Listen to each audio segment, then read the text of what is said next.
Hello everybody, welcome to Tuesday. I hope you're doing well. You're probably wondering, well, this is a bit later on than you normally posting, Rich. It is. I'm going to be brutally honest, I didn't have time last week to prepare what I was doing this week, which was a bit of a disappointment in trying to get loads of videos made. And that's something hopefully I've been doing a lot of like holidaying and other stuff. So it's always difficult sometimes to get a good plan going into the week. So I like to structure videos, I like to plan out stuff within the video that I can then just go, okay, well, this is a plan of things, not always scripting, but definitely notes and things that I do want to hit in terms of coverage. Anyway, hopefully that will improve. But like I said, I'm doing a few kind of like holiday based things. But I wanted to do a video to catch up on a subject that we did in the live stream. By the way, thanks to everybody in the live stream. Really decent coming back after like 7 days, but it was nice to get some support, but also get some ideas around stuff that players and people within the community want to see video-wise in the future. And we've got some great ideas, which I'm hopefully going to make making videos tomorrow, Thursday, and going into the weekend based on that feedback. So thank you very much to those people. If you're in that live stream, say hello in the comments.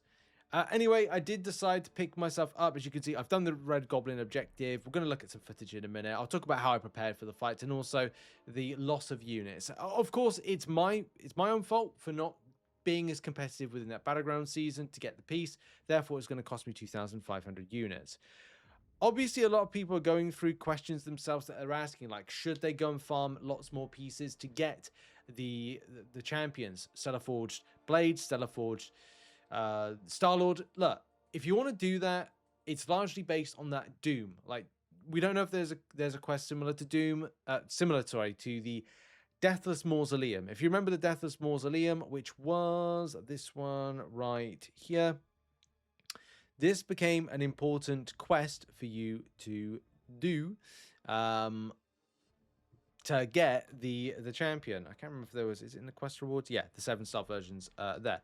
But you'll find yourself like, if you're going to have to do it, but you need the champions, you may not need 100%, but let's face it, nowadays, it's normally like, oh, you kind of do need the champions at a great strength and at 7-star strength to do it. And that's what I want to be able to do. And so that's achieved. Maybe, and this is the other thing as well, you've got to consider, you could get in a banquet event piece, like the banquet event could give it as a realm event thing, but then you're waiting for a large chunk of the year to go with it, if not, or maybe.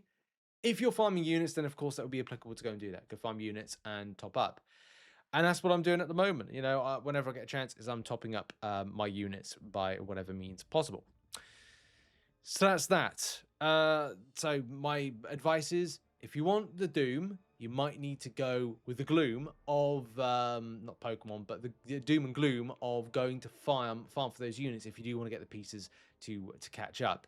But like I said, you could wait until like December and find there's a better mechanic of catch up. 2,500 units isn't ridiculous. Of course, you could buy it if you wanted to, or you could do what I do as a free-to-play player, is farm the units. And I'm nearly back up to 20k units. And then I've got to go and open up battle chips because I've still got a ton of them to see what I get. And I could get something good or I could get something bad. I just don't know. Will I be investing into July 4th deals? We'll come back next week and we'll figure out that. Anyway, let's take on the objective. We'll showcase the stuff with the objective. Of course, it's smashed out. I've done that. 7-star version I've just solely used. I don't think, from what I've spoken to with my live chat earlier today, there's not a way to bypass it where you bring in a team and just have Blade to finish off the last 15%. I just went in with Blade because I just thought, I don't want to piss about. I don't want to be screwed over by a bug. And I certainly don't want Kabam arguing me in like a support ticket. And we all know how those support tickets go, that then maybe not going to sort me out in terms of getting it sorted for me. Okay.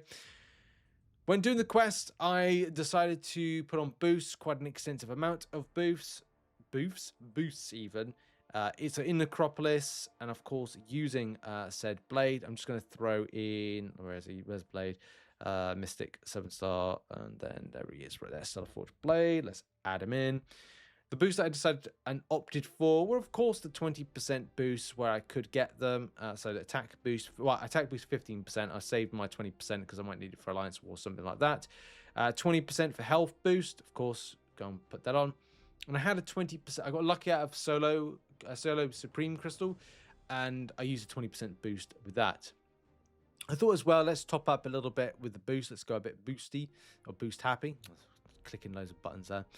And let's add in a Mystic one. So I did the L2 one, the Mystic Power Boost, Greater Power Boost, and as well the Greater Mystic Special Boost. So I was trying to do a bit more damage, and as well I was trying to build up my Power Pass. I think it's SP2, isn't it, for that one? Special attacks, SP2, 3, Mystic Restore up to 200%. My only reservation was, after doing this fight, I should have really done something with my Mystic Dispersion masteries. Although, because I was on holiday at the time and wasn't able to grab anything that particular day, I wasn't able to grab any of the Mystic Cores that I needed. It's still something that eludes my clutches, but that's the problem, isn't it? I can't be playing... If I'm on holiday and spending time with family, I'm not going to be picking up my device all the time. It's just not right. Like, it's just not right. But hopefully through July, when I'm finished all these holidaying and family members stuff and whatever, I can get back to kind of focusing on things I need to pick up on certain days, and of course videos and other stuff like that. Anyway, that was that. I did opt based on chat and a bit of advice. First of all, I was going to use the Ghost Rider Relic in any case. I used the Ghost Rider Relic, amplified DJing based damage, opted for a more SP3 throw than SP2 afters. However, some players did advise, they said, no, you should be doing SP2 rotations. And I was like, just wait till close to SP2 and just hit through or something like that. So look, there's always a very big difference of opinion on fight rotations and champion rotations of play. So you can't do right for doing wrong in terms of what is the advice. Anyway, let's roll some footage, shall we? And right, let's go with the fight. Yeah, I'm still opting for that. Oh, yeah, somebody said as well, like, do several parries first before building up any kind of rotation. I was like, fine, okay. I'll let you guys take the driving seat in terms of advice. I have cut the fight up a little bit. I did use, I think it was like 3 revives. I think 3 revives. And it's just down to my own boredom in the fight. I just got bored. Like, sometimes it's easy when these fights come on to go, look, be focused on it, or just get a little bit bored. And unfortunately, I just got a little bit bored. It does happen, you know, these long fights.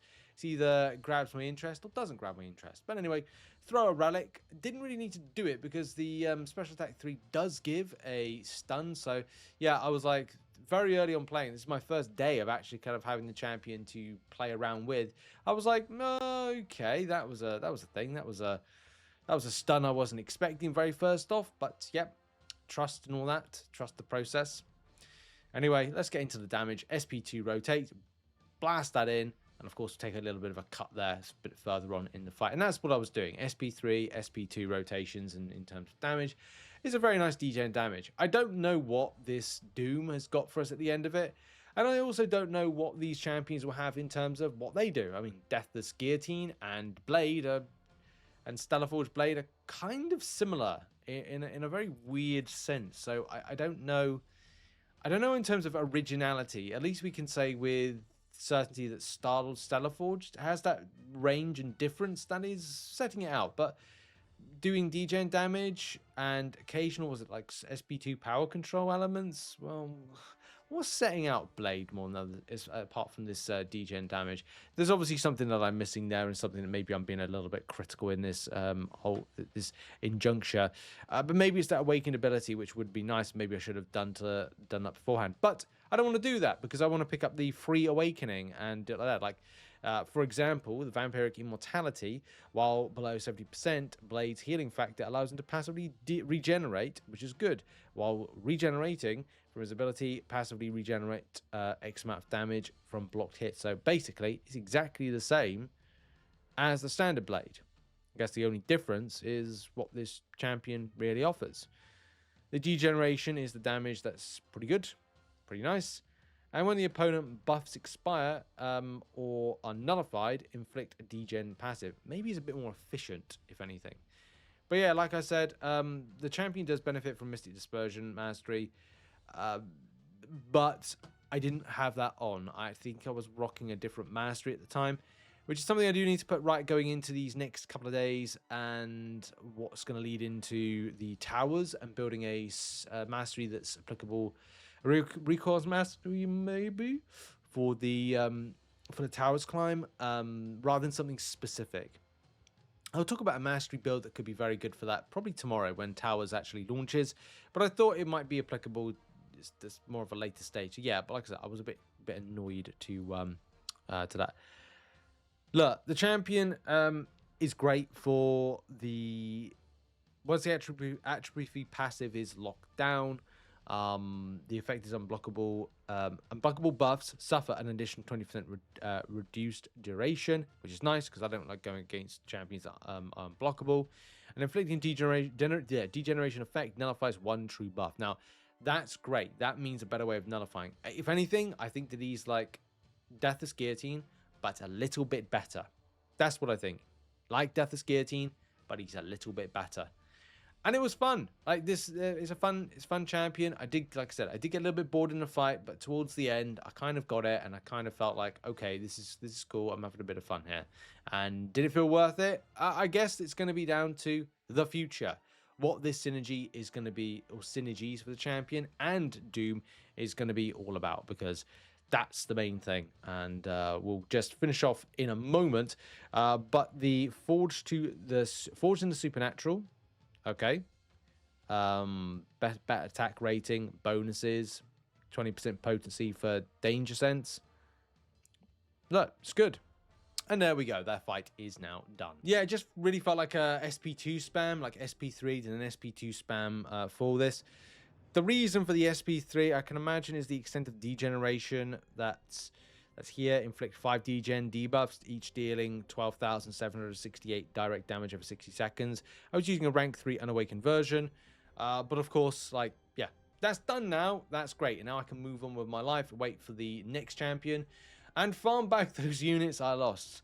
But yeah, that's been the video for today. There will be videos tomorrow that are focused on the MCN. There'll be a towers guide, tower playthrough, masteries for towers. But I want to play the mode first to then figure out if the masteries that I'm planning to build for this are worth it. The same thing with investing 1,500 units for a new mastery set. Do you do it? Do you not? And top tips around that. Anyway, thanks for watching. Check out some other content located on screen. I'll see you soon. Much love. Goodbye.